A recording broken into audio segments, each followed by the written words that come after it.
그 1시간 남짓 때는 이제 짧은 시간 동안에 많은 말씀을 드릴 수가 없습니다. 우리가 주어진 여건 안에서 최선을 다해서 일단 말씀을 드려야 되기 때문에 정말로 드리고 싶은 말씀은 많지만 오늘은 그냥 세 부분으로 간단하게 첫 번째 강의를 좀 해볼까 합니다.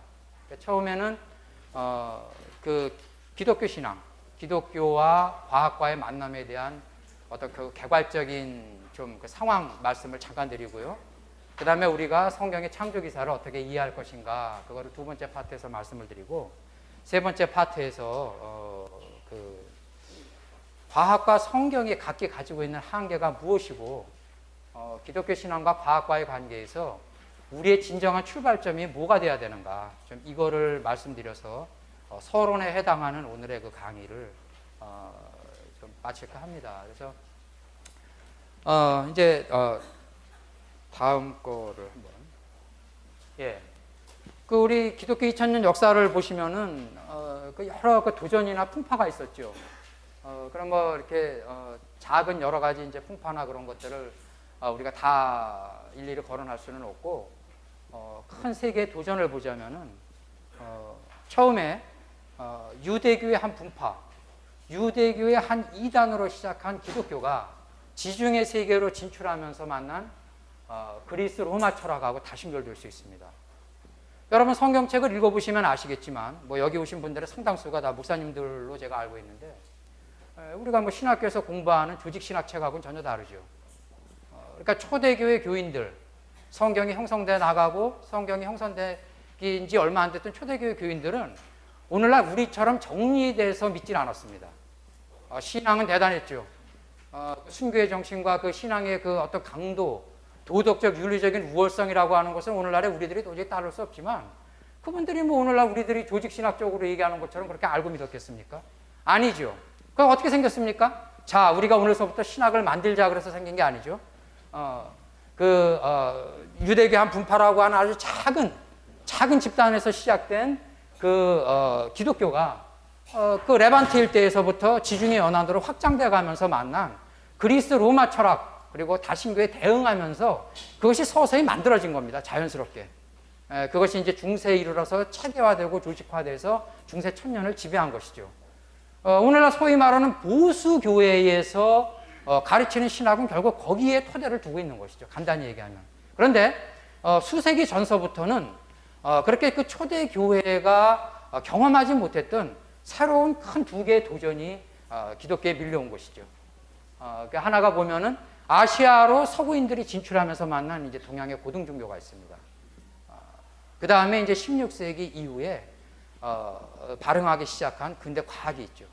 이런 것들은 과거의 그 중세 교회가 경험하지 못했던 새로운 도전입니다. 이제 여기에 대해서 우리가 좀 준비가 잘 돼 있을까요? 준비가 잘 돼 있지 못하죠. 보통은 보면은 우리가 이 첫 번째 도전에 대한 응전으로서의 신학이나 신앙에 대해서는 상당히 많은 얘기들을 하실 수가 있어요. 여기 교회 다니시는 분들이 어느 정도 관심이 있는 분들이라면. 그러나 두 번째와 세 번째 도전에 대해서는 그렇게 우리가 잘 알지 못합니다. 이제 작년에는 제가 두 번째 강사로 나서가지고 바로 여기 그 동양의 고등종교, 특히 이제 한국인의 심성에 영향을 많이 미친 고등종교의 세계관을 이제 잠깐 소개를 드렸었고, 올해는 이제 바로 세 번째에 관계된 토픽을 다루잖아요. 물론 이런 한나절의 짧은 것을 통해서 뭔가 뭐를 다 말씀드릴 수는 없겠죠.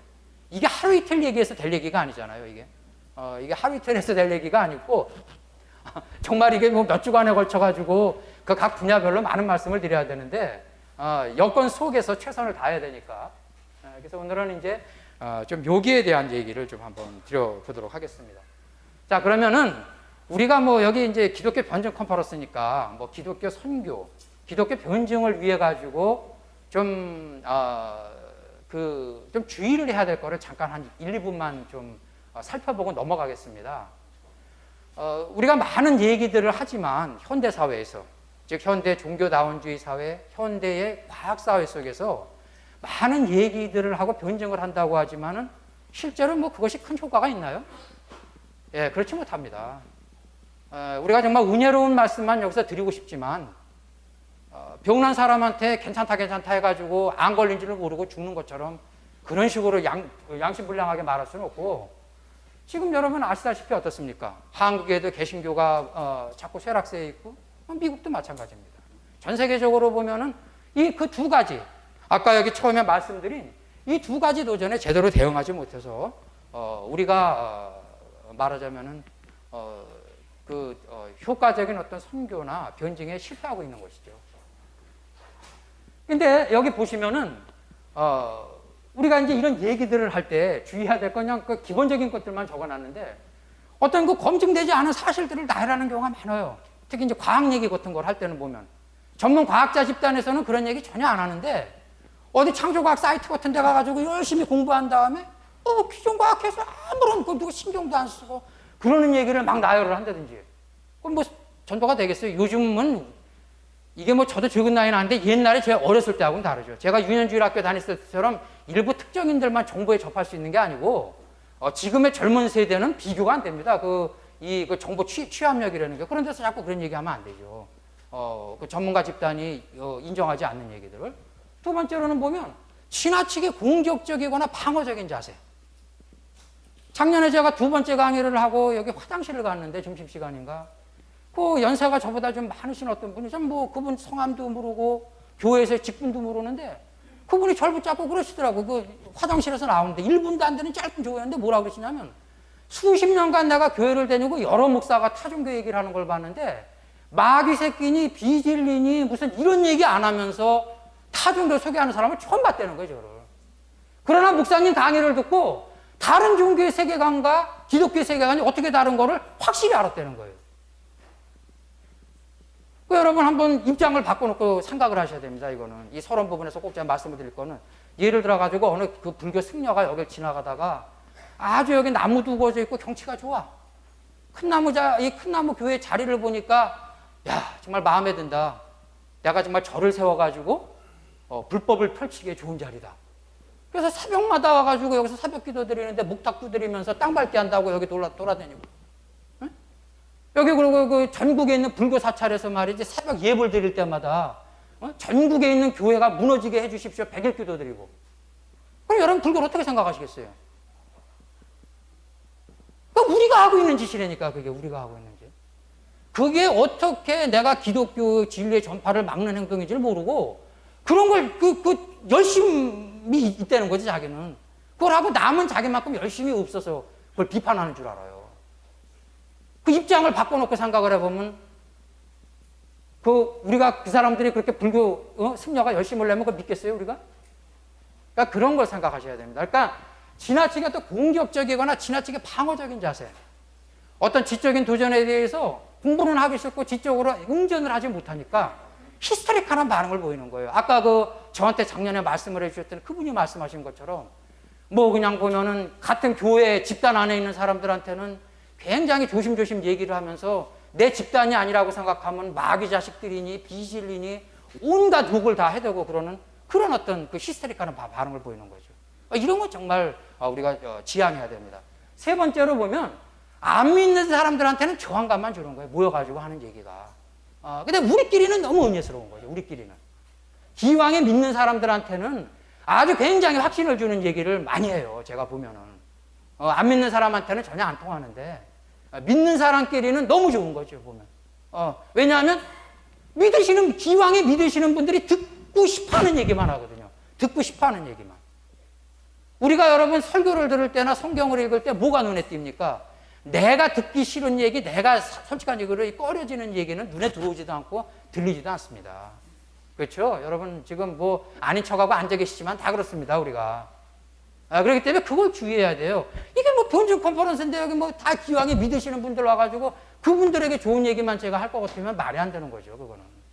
안 믿는 사람들, 수많은 안티 사이트에서 얘기하는 그런 것 같은 것들, 거기에 대해서도 최소한의 어떤 우리가 좀 말이 통한다는 느낌을 줄 수 있는 그런 얘기를 해서 먼저 그분들이 들을 수 있는 어떤 마음 상태를 만들어 놓은 상태에서 다음 단계 얘기를 해야지.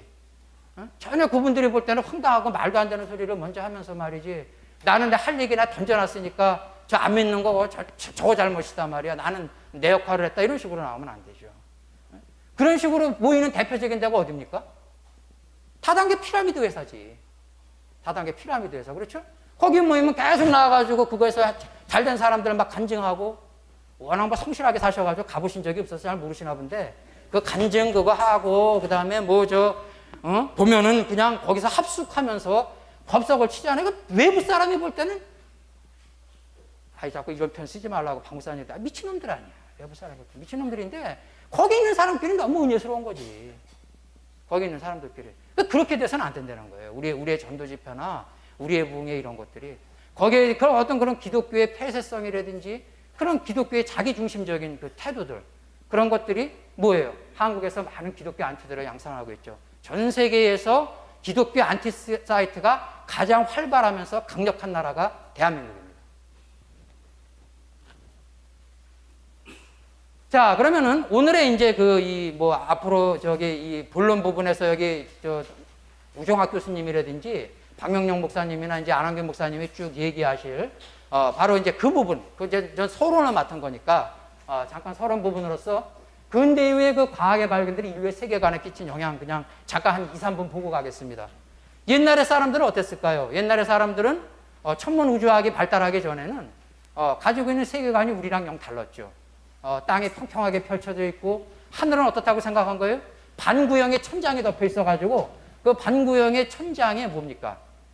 해와 달과 별들이 달려있고 그것들이 움직인다고 생각을 했죠. 그래서 옛날 사람들이 중세기 사람들이 창세기 1장 1절 태초에 하나님이 천지를 창조하시니라 그걸 읽었을 때 머리에 뭐가 떠올랐겠어요? 그런 게 떠올랐죠. 태초에 하나님이 천지를 창조하시니라 하면 그냥 망망하게 평평하게 펼쳐져 있는 그 땅과 그 위에 반구형으로 덮여있는 그 하늘 그리고 그 하늘에 매달려 있으면서 왔다 갔다 하는 뭐가 생각났겠어요? 달과 별과 해가 생각이 나겠죠. 그러니까 오늘날 우리들이 똑같은 성경 기절 태초에 하나님이 천지를 창조하시니라를 읽으면 뭐가 생각납니까? 여기 요만한 지구가 있고 그 옆에 달이 있으면서 그냥 깜깜하게 망망하게 펼쳐져 있는 우주가 떠오르잖아요. 오늘날 우리한테는. 예. 근데 과학이 뭐예요? 우리의 세계관을 바꿔놓은 거예요. 우리 우주에 관한 우리의 세계관을 바꿔놓은 거죠. 지구과학도 마찬가지죠. 옛날 사람들은 평평하게 있는 것 정도를 떠나서 이런 어떤 이 지구라는 것이 위에 있는 이 지각판들이 움직인다는 생각을 했겠어요? 오늘날 그러나 우리한테는 상식이죠. 과학의 발달에 따라서 변한 거예요, 그게. 그래가지고 지진 같은 거 나면 텔레비에서 뭐라 그래요? 어느 지각판하고 어느 지각판이 만나가지고 지금 이게 충돌이 있어서 그때 지진이 오고 뭐가 해일이 왔다 이런 식으로 설명을 하고 초등학생도 그걸 다 이해해요. 오늘날에는. 그러니까 오늘날에는 우리 상식이지만 불과 몇십 년 전만 해도 그 백앤어나 이런 사람들이 이 대륙 이동설 같은 거를 얘기했을 때 미친놈 취급을 받았습니다. 그러니까 참 빨리 변하는 거죠. 우리는 컴퓨터나 스마트폰만 1년, 2년 단위로 4배씩 용량이 느는 줄 아는데 자연과학 전체가 그 속도로 가고 있습니다. 자연과학 전체가. 그러니까 예를 들면 저 여기 50대, 60대 되시는 분들 저처럼 여기 저 옛날에 중고등학교 상무 시간에 DNA 같은 거 얘기 들어보셨어요? 못 들어보셨죠? 저도 안 배웠어요. 공부를 못해서 그런지 아무튼 전혀 기억이 안 나고 그건 나중에 알았습니다. 나중에. 제 그 독서량의 90%는 거의 과학책이다시피 해가지고 나중에 그걸 알았지. 그 다음에 이제 생물학 같은 거. 옛날에는 종이 고정 불변되어 있다고 생각하지만 지금은 아니잖아요. 수많은 종들이 여기 이 지구의 역사에서 생성됐다가 소멸하고 그 다음에 많은 새로운 종들이 만들어지고 있다는 걸 알고 있죠. 그래서 오늘날 우리는 뭐예요? 이 큰 의료 연구소의 연구실에서 새롭게 그런 진화의 과정을 통해서 만들어진 항생제를 먹고 수명도 늘리고 병도 고치고 있죠. 옛날 같으면 여기 계신 분들의 상당수는 지금 여기 이렇게 앉아 있을 수 있을까요? 저도 지금 골골하겠지. 저도 지금요. 옛날 같으면. 그런 식으로 굉장히 많이 변한 거예요. 그러면 우리가 아까 제가 지금 좀 전에 말씀드렸던 이거를 좀 염두에 두시면서 객관적으로 과학의 발전에 기독교가 어느 정도 기여를 했을까? 이것도 좀 잠깐 우리가 좀 살펴봐야 돼요. 여기는 아마 안 믿으시는 분들도 계실 거예요. 안 믿고 지금 뭔 소리 하나 목사라는 사람들은 뭔 소리를 떠드나 이제 이런 식으로 지금 오신 분들도 있을 거예요. 보면은 한마디로 해서 반반입니다. 반반. 그러니까 예를 들면 힌두교 같은 다신교하고 달리 유일신교에서는 우주를 관장하는 단 하나의 신만을 인정하잖아요. 그렇죠? 유대교라든지 기독교의 전통은 난 하나의 신만. 그러니까 우주를 관장하는 난 하나의 신만을 인정을 하니까 뭐 어떻다는 거예요. 우주를 관통하는 한 개의 자연 법칙이, 어떤 통일된 자연 법칙이 있다는 생각을 자연스럽게 끌어들였겠죠.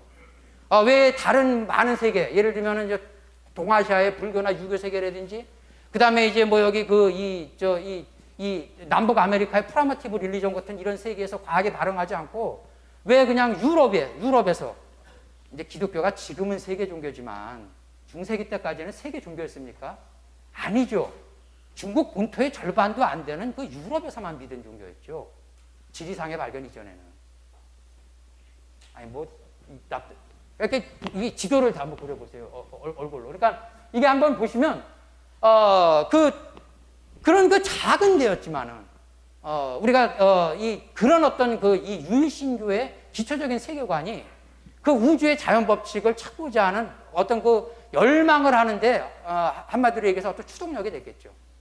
그런데 이런 어떤 그 긍정적인 면, 이런 말하자면은 파지티브한 면이 있는 반면에 또 기독교가 그 자기네들이 한번 형성된 기본적인 그 교리에 어긋난다고, 자기가 지금 알고 있는 성경 해석에 어긋난다고 생각되는 그게 나오면 그 하나의 그 통일된 조직체로 있었던 기독교가, 그러니까 지금은 이제 뭐 동방정교회와 로마 카톨릭뿐만 아니라 이게 뭐 2만 개가 넘는 개신교 교단이 2만 개가 넘는 개신교 교단이 있어가지고 뭐 지금은 그런 느낌이 없는데 중세 때의 개신교는 굉장히 뭐예요?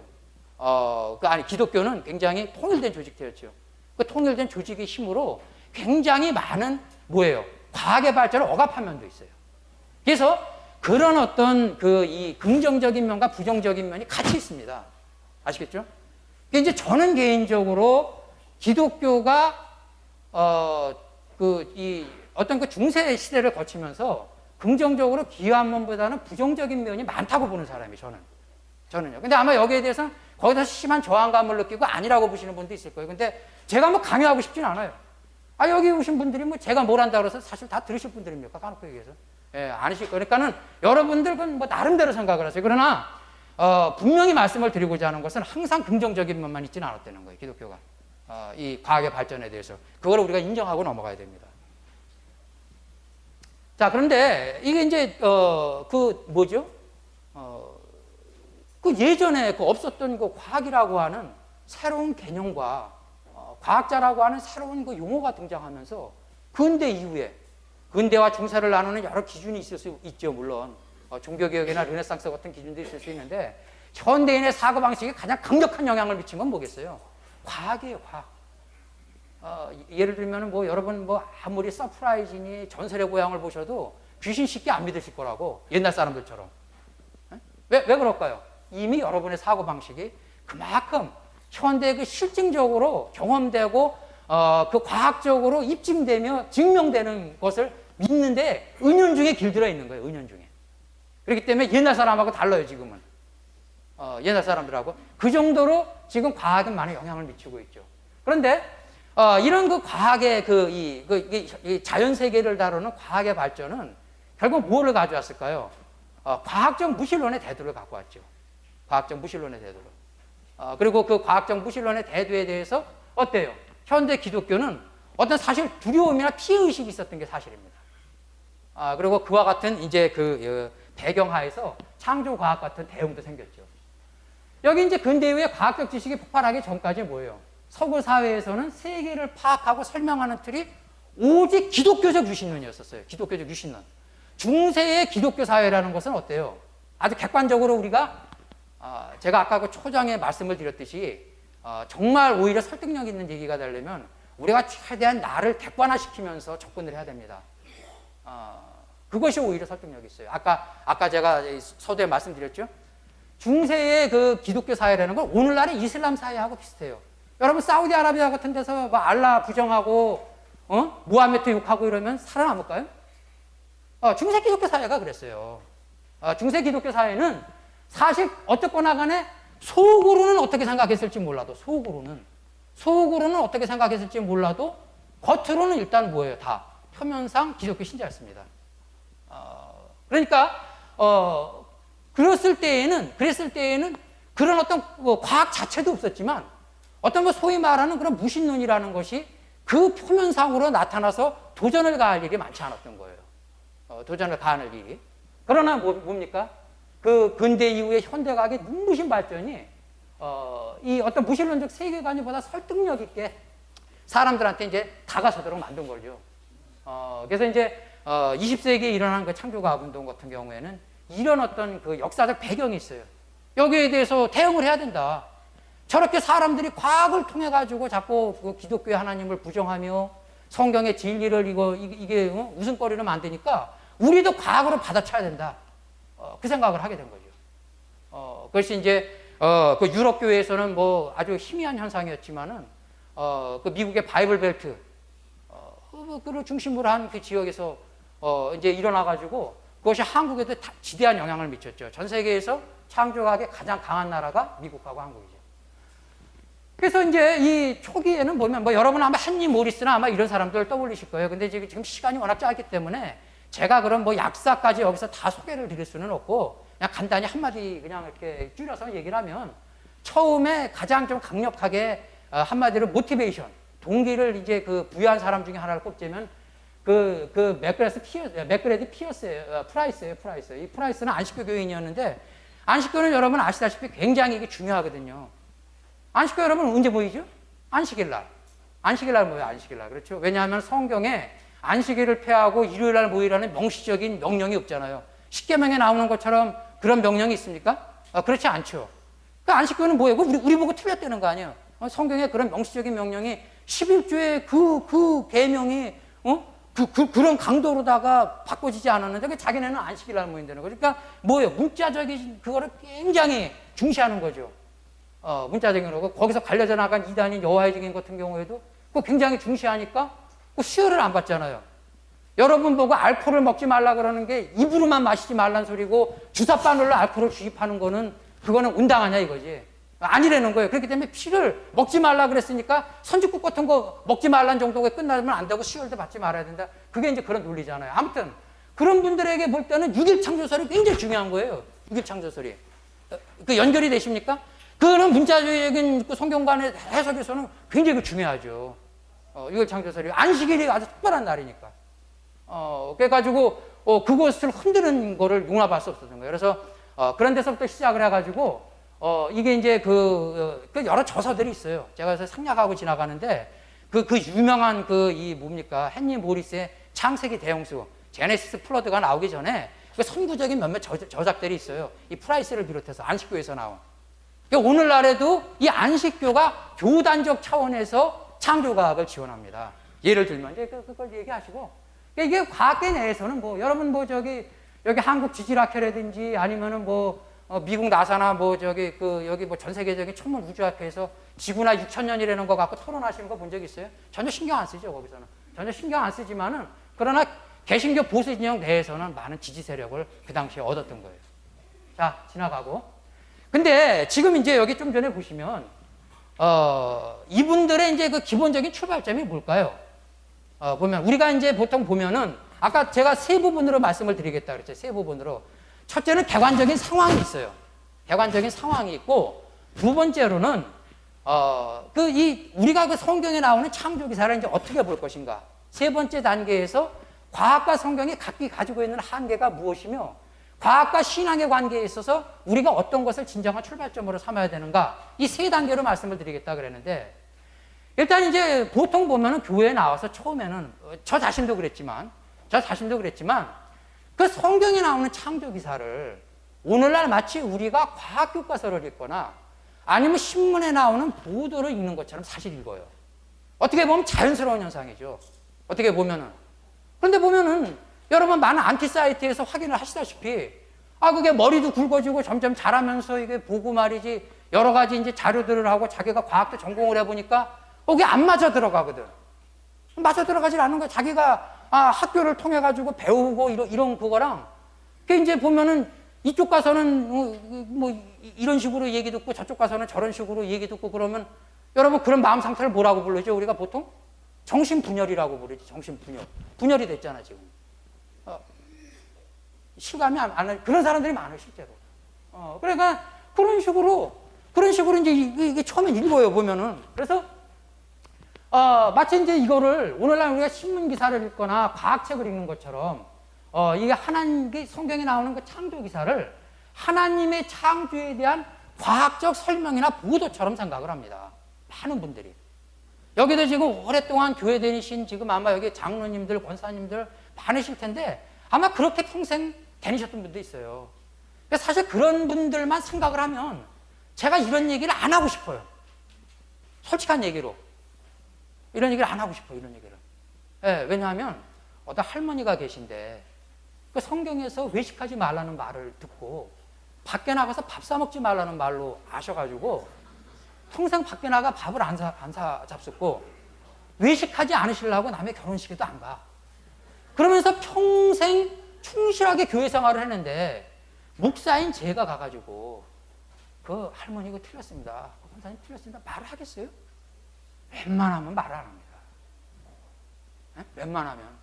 틀린 거 뻔하지만 웬만하면 말을 안 합니다. 그분이 그렇게 평생을 그렇게 그랬는데 그때에 느낀 어떤 충격이 있고 그때 그게 있잖아요. 그게 보면. 제가 그걸 꺼리는 거죠. 꺼리는 거죠. 그런데 어쩔 수 없이 말을 해야 되는 경우가 있다는 거 어쩔 수 없이.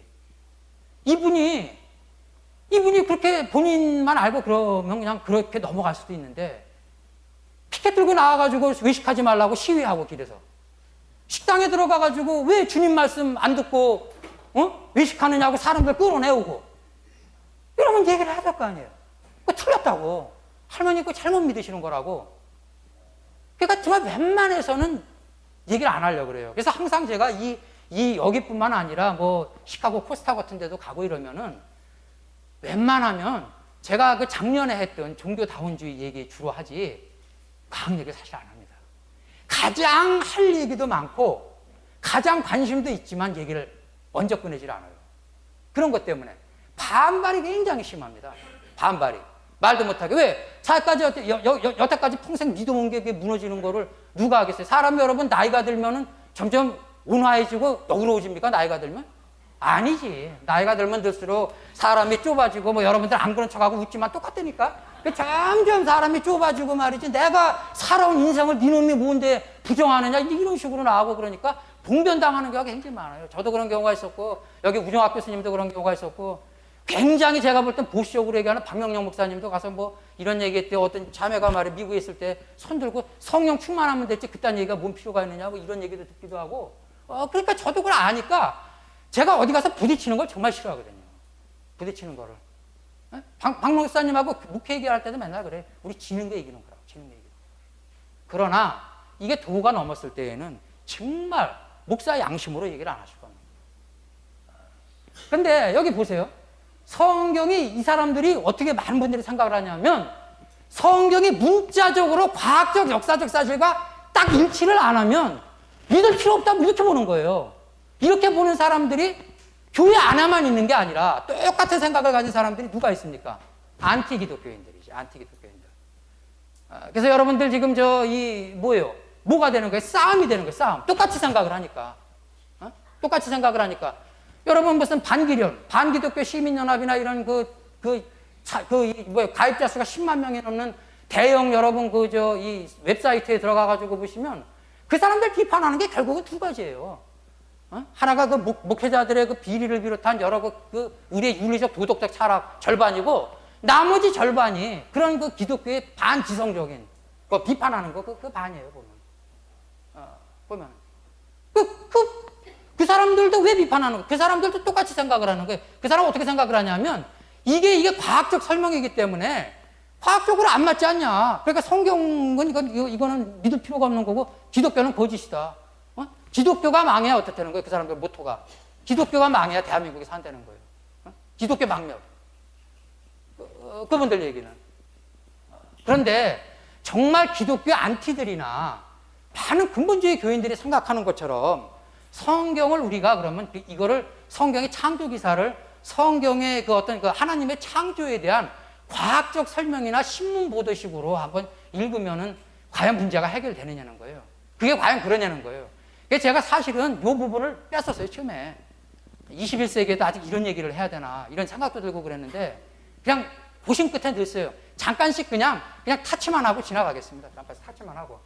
성경의 창조 기사를 하나님의 그 이 창조에 대한 과학적 설명으로 한번 보면은 첫째 여러분 뭐 걸리는 게 뭐가 있을까요? 첫째 걸리는 게 이게 태양이 넷째 날에 창조가 돼요. 태양이 넷째 날에. 근데 셋째 날에 뭐가 창조가 되죠? 식물이 창조가 돼요. 근데 뭐 식물이 그냥 식물이 아니고 여기 보시면은 각기 종류대로 씨 맺는 채소와 열매 맺는 나무들인데 이게 씨 맺는 채소하고 열매 맺는 나무들이 태양 없이도 생존할 수 있는가 하고선 걸리죠. 근데 그냥 우리 좋게 봐줘서 될 수 있는 대로 좋게 봐줘서 하루 정도는 산다. 하루 정도 산다 넘어가죠. 근데 그 넘어가면 또 문제가 해결되냐? 넘어가도 문제가 해결이 안 돼. 왜냐하면 그러면은 처음에 3일 태양이 나흘째 되던 날 생겼는데 이거 과학적 설명으로 보면 아니 4월 동안 저녁이 되면 아침이 되면은 뭐가 저녁이 되면 아침이 됐다는 거예요? 태양이 아예 없는데. 예, 저녁이 되면 아침이 되기가 힘들겠죠. 그러니까는 이거를 이런 식으로 이 과학적 설명으로 보면 도저히 어떻게 좀 짜맞추기 힘든 문제들이 자꾸 생기는 거예요. 여기 보면은 어떤 사람들이 얘기하는 것처럼 태양과 달이 첫째 날에 이미 창조가 됐는데 넷째 날에야 그냥 그게 지구의 대기가 투명해져가지고 온 거다. 그러니까 이게 과학적으로 맞는다. 이런 식으로 하면 문제가 해결되나요? 아니에요. 성경은 그 1장에서 우리가 창조라고 만들었다고 번역한 그거를 같은 용어를 쓰고 있는데 그러면 넷째 날에 태양과 달과 별을 만드셨다는 거는 첫째 날에 이미 만들어주실 걸 나타나게 했다는 거니까 다른 뜻으로 해석을 해야 돼요. 같은 얘기 안에 같은 문맥 안에 있는 같은 단어를 그거에 짜맞추기 위해서 다르게 해석을 해야 된다는 거예요. 목사님들 많으시니까 아실 걸로 믿고 지나가겠습니다. 그 다음에 여기 보면은 창세기 1장 6절에서 8절에 보면 하나님이 궁창을 창조하셔가지고 궁창 아래 물과 궁창 위의 물로 나누지. 그래서 문자적으로 해석하는 거를 즐겨하시는 분들을 보면 옛날에는 그 궁창 위에도 물이 있어가지고 그게 쏟아진 게 노함수가 됐다. 그 전에 왜 오래 살았냐? 궁창 위에 물층이 여러 가지를 막아줘서 그렇다. 간단히 말씀을 드리면 저 그것 때문에 싸우고 싶은 생각은 없는데 다 그거 일반 과학계에서는 그 말이 안 되는 소리라고 봐요. 그런 게 있으면은 그 지구상의 온실 효과로 다 쪄 죽었어요. 그렇게 됐었으면. 그러니까 그런 게 아닌데 안 보고 지나가고 시간 없으니까 지나가고 문제는 보면은 이런 식으로 지금 여기 보시는 것처럼 과학적 서술로 받아들여가지고 대기권 위에도 한마디로 물이 있어가지고 이게 궁창이 대기권이라는 걸 어떻게 알 수 있어요? 하나님의 궁창에 새가 날으라 그러시잖아요. 새가 날아다니는 거는 우주 공간이 아니라 뭡니까? 대기권이니까 대기권인 거죠. 그런데 문제는 뭐냐 하면 이렇게 좀 저도 봐주고 싶지만 이게 14절 17절에는 하나님의 궁창에다가 태양과 달과 별을 만드시는 거예요. 여기 아래에도 물층이 있고 여기 궁창이 있고 여기 물층이 있어서 뭘 막았대는데 그게 아니고 성경을 그냥 그대로 과학적 설명으로 문자적으로 보면 궁창에 태양이 있다니까 그 궁창 위에 물층이 있으면은 태양 위에 물층이 있는 건데 뭘 외광선을 막았다는 거예요. 노항수 때 그게 쏟아져 내렸으면 태양이 얼마나 젖었겠어? 응? 얼마나 젖었겠냐고. 꺼졌지 벌써 태양이. 그렇게 물이 쏟아져 내렸으면. 그러니까 이걸 사고를 과학적 설명 정도로 보면 이거를 상식에 맞춰가지고 그럼 태양 거기서 말하는 궁창이라는 게 저기 우주 공간도 포함하는 그런 궁창을 얘기한다 그러면 궁창 위의 물이라는 건 뭐 어디를 얘기하는 거예요? 저기 태양계 밖에 있는 카이퍼 벨트 같은 데를 얘기하는 겁니까? 그러니까 이런 문제점들이 있으니까 이제 그 과학의 발전과 그 다음에 성경의 기사를 어떻게 해서든지 좀 완화시켜서 조화롭게 조화시키기 위한 시도들이 있었어요, 그동안. 수세기간에 걸쳐서. 중세시대 때도 있었고. 그러니까 여기 보시면은 간격설이 있어요, 간격설. 창세기 1장 2절하고 2절 사이에 뭐예요? 목사님들 아시겠지만은 간격이 있다는 거지, 간격이. 창세기 1장 1절에 하나님이 창조하신 거예요. 완벽한 우주를 창조하셨어요. 완벽한 우주를 창조하셨는데 어쨌거나 간에 사탄의 반역이라든지 타락과 같은 어떤 뭔가 어떤 무슨 원인이 있는 거예요. 영적인 어떤 원인이 있어가지고 완전히 황폐화된 거예요. 그게 지구가 그 안식교회 일부 분파들이 얘기하는 것처럼 사단이 자기의 처소를 지구로 삼아가지고 그랬는지 어쨌는지 몰라도 1장 1절에 태초에 하나님이 천지를 창조하신 그 완벽한 창조에서 지구가 완전히 망가졌다는 거지. 오랜 시간이 지나서.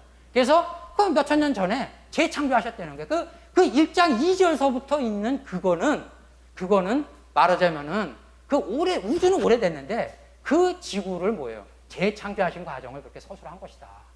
그게 간격설입니다. 그게 간격설인데, 이게 이제 20세기 초에 그 세대주의의 대표적인 그 성경이죠. 스코필드 관조 성경. 그러니까는 그 예전에 그 달라스 신학대학이나 제가 공부한 그 탈벗도 이제 아마 처음에는 아마 이거를 제가 그 수십 년 이전에는 언급했다 그래요. 이걸 가르치는 교수님들도 있고 그랬다 그래요. 지금이야 뭐 전혀 아니지만, 근데 이게 20세기 한 지금서부터 한 100년, 110년 전에 굉장히 유행을 했었어요. 미국에서 이 간격설이. 왜냐하면 오래된 지구와 오래된 우주와 성경에 나오는 창조 기사를 조화시킬 수 있으니까 굉장히 이것이 인기를 끌었던 거예요. 그런데 막상 신학자들은 그걸 그렇게 그래서 요즘도 보면은 여러 종류의 이렇게 주석서들을 보면요, 이거를 소개를 하는 경우도 있지만 거의 대부분은 묵살하고 지나가요. 왜냐하면은 히브리 문법이 1장 1절과 1장 2절 사이에 그렇게 큰 간격이 있는 거로 해석하기엔 너무나 문제가 있는 거예요. 그 원어 자체가.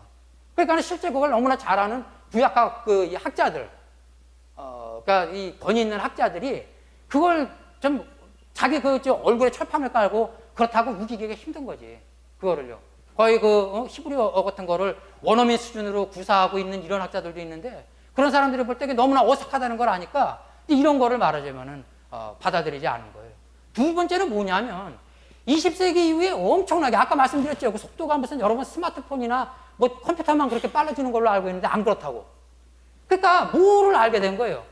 옛날에 이 지구의 자기장이 뭐 획가닥 분규칙적인 방향으로 역전됐다라고는 지지학의 역전현상, 쉽게 얘기해서 오늘 나침반으로 남극 북극을 우리가 알 수 있잖아요. 어느 정도. 약간 북극과 아까 우리가 지구의 축의 북극 남극과는 좀 삐뚤어져 있지만 그게 이제 확 바뀌는 거예요. 에? 남자극이 북자극이 됐다가 북자극이, 이런 것도 오늘날 추적해서 알 수가 있고, 예를 들면은 그 다음에 무슨 선사시대 이전 몇천만 년 전에 아니면 몇백만 년 전에 이 외계 천체, 소행성과 같은 외계 천체가 떨어져 가지고 뭐가 있었다는 이런 것도 추적을 할 수가 있고, 뭐 5만 가지 같은 거를 다 말하자면은 점차 확실하게 밝혀가고 있는데, 그런 것들을 추적해낼 수 있음에도 불구하고 간격설에서 말하는 파멸과 재창조, 즉 그 규모가 이런 격변들과 비교가 안 될 거 아니겠습니까? 왜냐하면 재창조가 필요할 정도의 격변임을 얼마나 대단했겠어요. 노아의 홍수가 대단했다 그러지만 노아 홍수 이후에 하나님이 재창조를 하셨습니까? 노아 홍수에 재창조를 안 하셨지. 내버려 두셨죠. 노아 홍수 이후에도 재창조를 안 하셨죠. 그러니까 노아 홍수 같은 것도 그냥 여기 이 간격설에서 얘기하는 이 파멸에 비하면은 애들 장난인 거죠. 재창조가 필요할 정도였으니까. 그 정도의 재창조가 필요할 정도의 대규모 격변이 있었다면 뭔가 희미한 흔적이라도 남아 있어야 되는데, 이것보다 훨씬 작은 다른 많은 것들, 지금 예로 든 이런 많은 것들은 그 흔적을 추적해냈음에도 불구하고 그런 걸 찾을 수가 없는 거죠. 그러니까 결국은 뭐예요? 처음에는 이런 어떤 그 과학이 얘기하는 오래된 우주와 지구의 나이와 어떻게 좀 잘 조화를, 하모나이즈를 시켜볼까 해가지고 간격설이 나왔지만, 과학이 자꾸 발달하고 밝혀지니까 결국 이것도 맞질 않는 거죠. 그 다음에 뭐 날씨대 일은 아시죠? 하루가 그게 무지하게 긴 지질 시대를 얘기하는 거다. 뭐 짧게는 몇백만 년, 몇천만 년에서 길게는 몇억 년. 오늘날에도 캐나다의 뭡니까? 천문 학자 있죠. 우 교수님은 그 이름 아시겠지. 휴로스라고 해서 휴로스. 그 사람이 데이에이지 시어리, 즉 날시대 이론으로다가 아직도 그거를 좀 변증하려고 그러는 사람인데, 제가 예전에 한 10몇 년 전에 탈벗 다닐 때 이 사람이 쓴 크리에이터 앤드 더 코스모스라든지 이런 걸 아주 열심히 읽었던 기억이 나요. 현대에도 있는 거예요, 현대에도. 근데 이 날시대 이론은 어거스틴 이래로 아주 굉장히 오래전서부터 이런 이론이 있었어요. 하루라는 게 24시간 하루가 아니다. 24hour가 아니고 하나의 긴 지진 시대를 얘기하는 것이다. 그런 거를 이제 한 거죠. 그러면 조화가 중세시대 때는 됐겠지. 중세시대 때는 됐겠지만 현대에도 이게 통할까요? 아까보다 더 큰 문제가 생겨요. 지질시대라는 거는 몇백만 년, 몇천만 년에서 길게 몇억 년인데, 아니 셋째 지질시대에 식물이 창조가 됐는데 넷째 지질시대에 태양이 왔으니까 몇백만 년, 몇천만 년을 식물이 살았다는 거예요. 태양 없이. 더 말하지만 말이 안 되는 거죠. 제가 길게 얘기하지 않겠습니다. 길게 보면은. 여기 그냥 눈으로 읽으세요. 여기 보면 하나님이 요즘에는 이제 20세기 들어와가지고 여기 프랑스를 필두로 한 해양 탐사선들이 옛날과는 달리 생물들이 어때요? 이 심해저에 나오는 열수 분출궁에서도 이 생존한다는 걸 알잖아요. 광합성이 필요 없이. 거기서 나오는 여러 가지 이 화합물, 화학 유기물인지 뭐 그런 걸 먹고서 한다는 걸 우리가 알 수 있지 않습니까? 보면은. 뭐 그런 건 광합성이 필요 없으니까 그런 걸 만드셨다 그러면은 뭐 몇백만 년이고 몇천만 년이고 있지 않을까 얘기가 되겠지만 뭐 그렇지 않으면 그게 힘들죠. 아까 말씀드린 대로 뭐 씨 맺는, 열매 맺는 그런 어떤 채소와 과일 나무들이 그 한 지질 시대 동안 태양 없이 살았다는 게 말이 안 되니까 이것도 역시 뭐예요? 문제가 안 되는 이게 말하자면은 어떤 과학적인 타당성을 가지기 힘든 거예요. 근데 왜 이런 결과가 됐을까요? 왜? 이렇게 여러 가지 시도들이 있고 그걸 과학적 설명으로 많은 분들이 보시는데 실제 과학적 설명으로 보시는 분들의 견해를 따라서 과학적으로 보면 왜 이런 문제가 생길까요? 왜 이런 문제가 생길까요? 여기 적었다시피 성경의 창조 기사를 하나님의 창조 행위에 대한 과학적 설명으로 보면은 이게 억지를 불러오는 거예요. 다시 말해서 그걸 한 군데를 뭐 예를 들면은 긴 우주의 연대에 맞춰가지고 이 해석을 택하면 다른 또가 맞질 않아가지고 또 다른 해석이 오가 되는 거예요. 맞질 않아가지고. 그런 식으로 이 어떤 면을 가까스로 과학적 사실에 끼워 넣어도 더 많은 다른 면들이 사실에 부합하지 않거나 오히려 더 많은 설명을 요구하게 되는 거예요. 그래서 제가 여기 좀 적었죠? 한번 제가 읽어보겠습니다. 왜 이런 결과가 나오는 것일까? 그것은 성경이 과학적 과정을 과학적 언어로 기술한 책이 아니기 때문이다. 창세기의 창조 기사는 하나님의 창조를 과학적으로 설명한 것이 아니다. 그런데 과학적 설명이 아닌 것을 과학적 발견 내지는 발전에 맞춰서 마치 과학과 부합되는 것이 그냥 짜맞추려다 보니 무리수를 두게 되는 것이다. 여러분 서두에 말씀드렸지만 과학이라는 개념이 언제 생겼습니까? 얼마 안 돼요. 우리가 볼 때는 뉴턴이나 이런 사람들이 과학자죠. 우리 과학자라고 부르죠, 뉴턴을. 근데 뉴턴이 있었을 때 무슨 물리학과 천문학과 이런 게 있었겠어요? 뉴턴 대학 다닐 때? 여러분 중고등학교로 잠깐 돌아가 보시죠. 중고등학교 세계사 시간으로. 중세 대학에 과가 뭐가 있었어요? 4개가 있었죠. 4개. 중세 대학에. 신학과. 제일 들어가기 어려운. 지금은 반대죠. 제일 들어가기 쉬운 신학과. 지금은. 그 다음에 뭐가 있어요? 철학과. 의학. 법학. 그러면 여러분 우리가 생각할 때 그러면 중세에서 근대로 넘어오는 그 근대과학의 아버지들은 자기가 뭘 한다고 생각을 했겠어요? 철학을 한다고 생각한 거예요. 자연 철학을. 그때는 과학자란 말이 없었어요. 과학자란 말이. 과학이라는 개념 자체가 없었어요. 불과 몇백 년 전에. 성경은 언제 형성된 거예요? 창조기사가. 아무리 진보적이고 리버럴한 견해를 따른다 그래도 2500년에서 3000년은 됐겠지. 아시겠어요? 과학적 언어가 있을 수 없는 때예요, 그때는. 과학적 언어가. 근데 그걸 자꾸 과학적 설명으로 그거를 보니까 그게 오늘날 21세기의 과학하고 맞아 들어가겠냐고요. 많은 분들이요, 성경의 배경사를 알아도요, 실제 성경을 해석할 때는 그 연결이 안 되기 때문에 헛소리를 많이 하십니다. 아주 까놓고 얘기하면. 예를 들어가지고,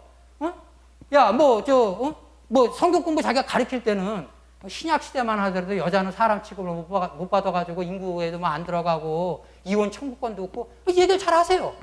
그러다가 무슨 사마리아 여인 설교할 때가 되면 사마리아 여인이 5번 이혼한 것처럼 얘기를 해. 자기가 청구해서. 마치 무슨 20세기 엘리자베스 테일러처럼 쫓겨났겠지 그 여자가. 그래가지고 그 사마리아 여인을 되게 무슨 부도덕한 여자로 생각을 합니다. 분명히 좀 전에 안 그렇게 얘기해놓고. 왜? 그 시대적 배경과 그걸 연결을 못 시키니까. 성경 배경사를 신학교에서 배울 거 아니에요. 배우는데도 불구하고 실제 가가지고 이거라면 그게 무슨 과학이라는 개념도 없던 2500년, 3000년 전이라고 얘기하고 무슨 아니 뭐 보수적인 분들은 뭐 아마 그대로 다 믿으실 테니까 뭐 3000 몇백 년 됐겠지. 그분들은 리버럴한 견해를 안 따르면. 아니 그때 그 중군동의 그 반농반복의 유목민들이 과학적 설명을 알아듣고 그걸 했다는 것식으로 나가니까 맞아 들어갈 리가 없는 거지 보면. 창세기 1장 1절에서 2장 3절까지는 하나님의 창조를 과학적으로 설명한 것이 아니고 그 당시 사람들의 세계관을 빌어서 시적인 표현을 사용해서 선언한 거예요. 그래서 이거 그냥 잠깐만 보겠습니다. 시간이 지금 너무 많이 가가지고 여기 지금 잠깐 보죠. 창세기 1장 1절에서 2장 3절을 보시면은 뭐예요? 창세기 1장에 하나님의 우주 창조를 선언하는 게 뭐예요? 지구 상태를 혼돈과 공허로 묘사해요. 땅이 혼돈하고 공허하며 흑암이 깊음이 있고 하나님의 신은 수면에 운항하시니라. 이 지구의 상태가 혼돈하고 공허했다고 선언을 합니다. 그래서 그 혼돈을 질서로 첫째 날에서 셋째 날까지는 이렇게 바꾸고, 그 다음에 뭐예요? 그 공허를 체험으로 했다고 이렇게 어떤 그 상당히 그 조직적으로 말하자면 설명을 하고 있어요. 그러니까 굉장히 치밀한 거죠, 이 구조가.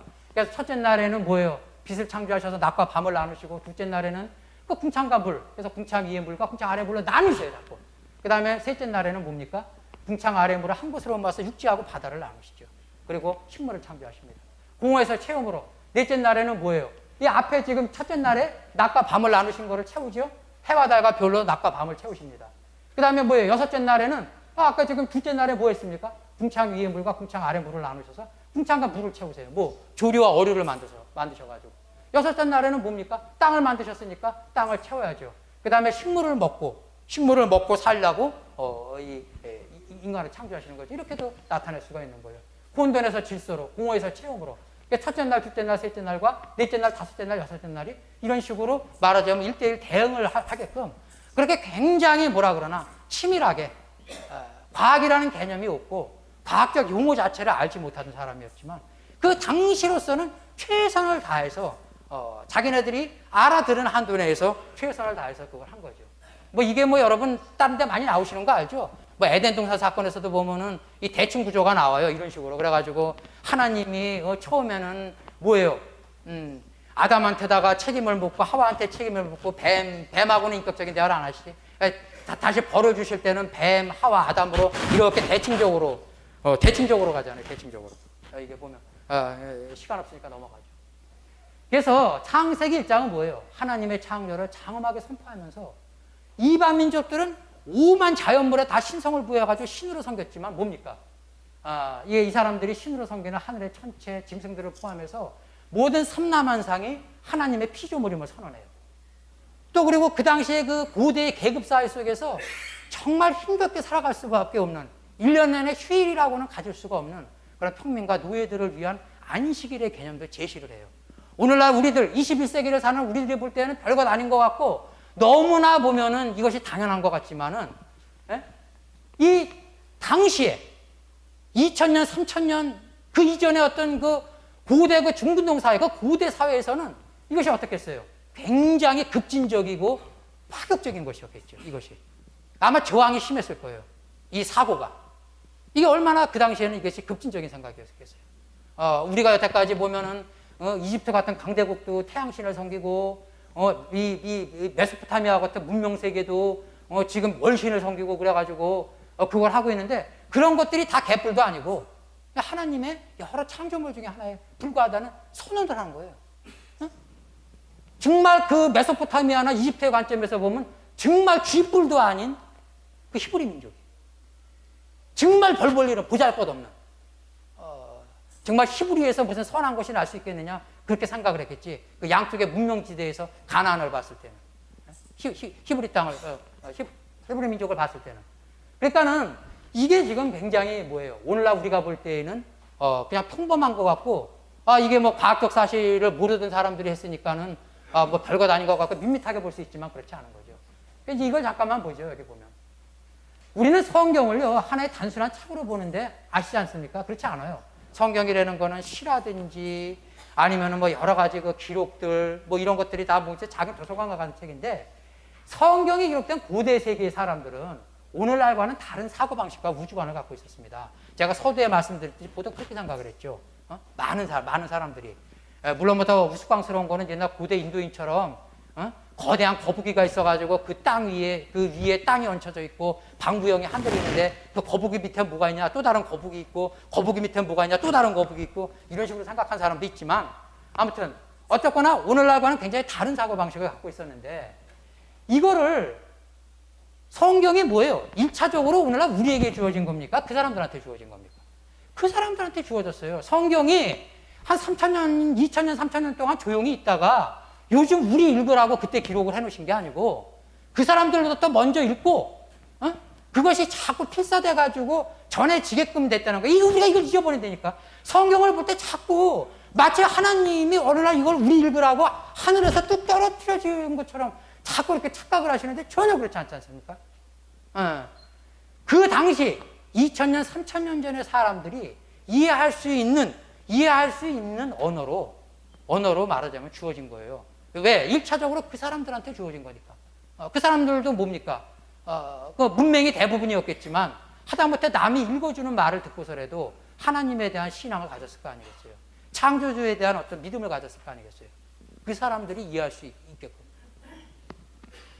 3000년 전에 중근동 지역에 빅뱅과 양자장, 우주의 생물과 진화, 암흑물질과 암흑에너지 그리고 소립자 등을 언급한 신의 계시가 있었다 하더라도 그 계시를 적절한 언어로 표현할 수 없었으리라는 것을 여러분들이 유념하셔야 됩니다.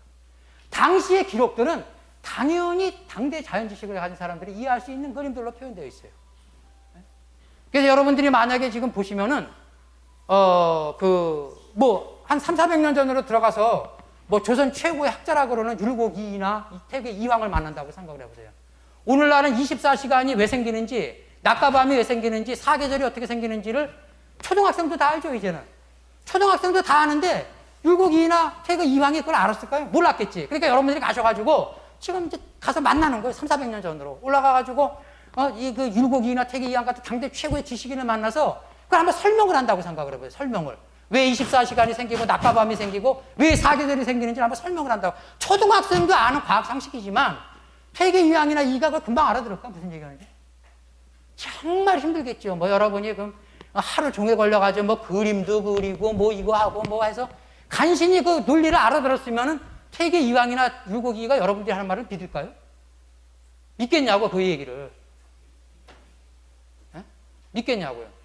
불과 몇백 년 전에 같은 문화권 안에 있는 데를 거슬러 가도 그게 안 되는데 자꾸 2000년, 3000년 전에 그 고대인들에게 그 투사된 그 말씀을 자꾸 그게 무슨 과학적 설명인 줄 알고 그거에도 과학을 자꾸 짜맞추려고 그러니까는 아까 말씀드린 그런 괴상한 결론들이 자꾸 도출되는 거예요. 성경은 뭐예요? 기본적으로 인간의 현 상태를 지적하고 인간의 그 구원에 필요한 말씀을 전해주기 위한 책입니다. 그렇죠? 이거 부정하실 분 아무도 없지, 이거. 성경에. 따라서 성경의 주된 관심은 뭐예요? 책의 목적이 저러니까 하나님과 인간의 관계에 있어요. 우리는 성경이 인간의 모든 질문과 호기심에 답하고 있지 않다는 걸 깨달아야 됩니다. 아시겠어요? 성경이 인간의 모든 질문과 호기심에 답하려면 요 정도 두께로 될까요, 지금? 여러분, 8만 대장경이 8만 1,000몇백 장이라면서. 거기다가 뭐를 썼어요? 한문으로 빼곡하게 썼죠. 그 한문을 영문이나 한글로 옮기면은 그 한 페이지가 몇 페이지가 될까? 너댓 페이지씩 될 거 아니에요. 금방 이해가 가시죠? 한문이 가장 추가적인 말이잖아요.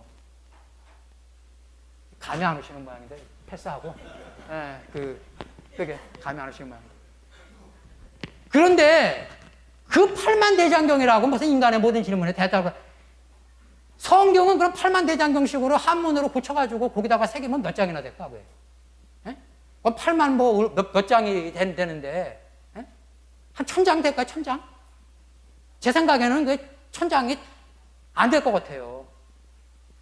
그 성경은 뭐예요? 이게 지금 인간의 현 상태를 지적하고 인간의 구원에 필요한 그런 어떤 이 목적을 가진 책이기 때문에 이게 이거 외에 하나님과 인간의 관계를 주로 다루지 다른 거에 대해서는 침묵합니다. 이거. 우주가 팽창하고 있어요. 그렇죠? 이거 부정하지 못하죠. 우주가 팽창하고. 좀 전에 이제 몇 분 있다가 우 교수님이 말씀하실 거니까 그냥 지나가겠습니다. 이런 거는. 그러니까 우주의 구성 요소의 대부분은 뭐예요? 우리가 이거 보는 이거 물질이잖아, 물질. 눈에 보이잖아, 지금 보면요.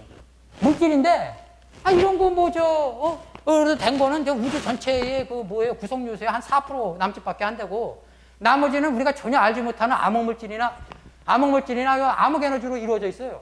근데 성경이 이런 사실에 대해서 무슨 언급을 합니까? 안 해요. 왜? 성경이 무슨 우리한테 자연과학적 지식을 알려주기 위해서 쓴 책이 아니기 때문에. 그래서 성경이 우주의 모든 것을 알려주지 않아요. 창조 세계를 탐구하고 그 비밀을 알아가는 건 우리의 몫이에요. 특히 우종학 교수님의 몫이죠. 그러니까 이거 보면은 성경의 진술이 과학적 사실들과 어긋나면 성경의 권위가 사라진다고 생각하기 때문에 자꾸 무슨 현대과학을 부정하고 성경에다 성경 짜맞추려고 그러는데, 이거는 성경의 권위를 높이는 행동이 아니라 성경의 권위를 과학한테 자꾸 의지를 하게 하기 때문에 성경의 권위를 훼손시키는 행위예요. 여러분, 그러면은 과학에 말하자면 성경에 권위가 달려있다는 거예요. 그럼 그 과학으로 입증되지 않으면 그게 한마디로 얘기해서 틀렸다는 얘기인데, 그게 그러면 그 과학에 달려있냐고. 여러분들이 그렇게 평생을 믿어오신 성경의 권위가 거기 달려있냐고요. 여러분은 아니라 그럴 거 아니에요. 그래서 과학에 한계가 있어요. 우리가 과학만으로는, 그러니까 딴 거를 이제 보태서, 오늘 이제 여기 박명영 목사님이라든지 이제 여기 우 교수님이나 여기 안한교 목사님 같은 분들이 이제 쭉 얘기를 하시겠지만, 다른 것들을 같이 동원해가지고는 이제 그런 얘기를 할 수 있지만, 다 떨어뜨려 놓고 과학만 가지고, 그 과학이 무슨 신의 존재를 증명한다. 과학만 가지고 무슨 신의 존재를 내가 과학으로 까뭉갤 수 있다. 즉, 신이 없다는 걸 증명할 수 있다. 즉, 신의 존재를 반증할 수 있다. 이거는 다 말이 안 되는 소리예요. 과학이 세계의 많은 부분을 알아가게 하고 있지만, 세상에는 과학만으로는 설명할 수 없는 그 무엇이 있어요. 그리고 과학의 질문과 형이상학의 질문이 만나는 부분이 있다는 거예요. 여기 그 게르하르트 베르너라고, 이게 되게 제가 좋아하는 책인데, 창조자 없는 창조, 그리고 그 후에 이게 물음표가 있어요. 이 사람은 뮌헨대학교인가의 물리학 교수인데, 이 사람이 이런 말을 했어요. 물리학자는 모차르트의 교향곡을 청자에 의해서 요동하는 공기 압력의 시간적 계열로 서술할 수 있다. 딱 감이 오시죠? 무슨 얘기인지. 물리학자는 그렇게 서술할 수 있어요. 모차르트의 교향곡을 과학적으로. 그러나 이러한 서술로는 모차르트 음악의 본질을 결코 파악할 수 없을 것이다. 아시겠죠? 하지만 다른 한편으로는 소리가 물리적으로 볼 때 별다른 것이 아니고 우리 귀에 도달한 공기 압력이라는 게 있어요. 여러분들은 소녀시대 음악이든 모차르트의 교향곡이든 여러분이 부르시는 찬송가든 물리적으로 뭐예요? 물리적으로 여러분 귀에 고막에 도달하는 그 공기 압력의 변화예요. 그렇죠? 네. 다 알잖아요, 우리. 그러나 그것만 갖고 그거의 본질을 우리가 다 얘기할 수 없어요. 그럼 과학적 서술만 갖고. 아시겠죠? 무슨 얘기인지? 이와 유사하게 우리의 의식과 정신도 신경세포들의 전기화학적인 반응들로 재현된다고 말할 수 있어요. 그러나 이런 식의 재현은 그 무엇인가를 빠뜨린다. 이 사람의 얘기예요. 제 얘기가 아니라. 여기 이 책 한번 사서 보세요. 이 책 한번. 이 사람하고 저건 아무 관계도 없습니다. 책 팔려는 생각 없으니까. 예. 여기 보세요.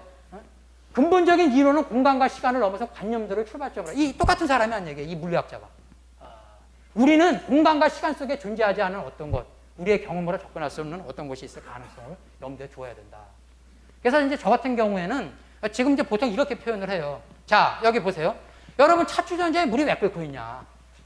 차추전자에 물이 뭐 왜 끓고 있기는, 그 가스레인지의 열 에너지가 철판을 통해서 물에 전달돼가지고 물 분자의 운동 에너지를 증가시켜가지고 물 분자가 공기적으로 튀어나가고 있으니까 그걸 끓는다고 얘기하는 거지. 그러니까 또 다른 답변도 있을 수 있어요.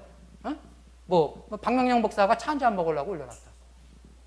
더 상위의 답변도 있을 수 있죠. 박명영 목사가 우종학 교수가 찾아와서 차 한 잔 대접하려고 찬물을 끓이고 있다. 다 다른 대답이지만 뭐예요? 대답이 다 돼요. 또 그 다음에 지금 뭐 시간 없으니까 빨리 가겠습니다. 달리고 있는 자동차가 왜 달리느냐? 왜 달리기는 그 실린더 안에 있는 피스톤의 그 왕복 운동이 구동축을 통해서 회전 운동으로 변화돼가지고 그 바퀴를 굴리기 때문에 달린다. 과학적 설명이죠. 틀리지 않죠? 그런데 뭐 예를 들면은 황 목사가 운전을 하고 있기 때문이다. 말이 되죠. 또 그 다음에 더 높게 황 목사가 지금 밀린 페이퍼를 내기 위해서 차를 몰고 달려가고 있는 중. 이것도 또 문제, 대답이 돼요.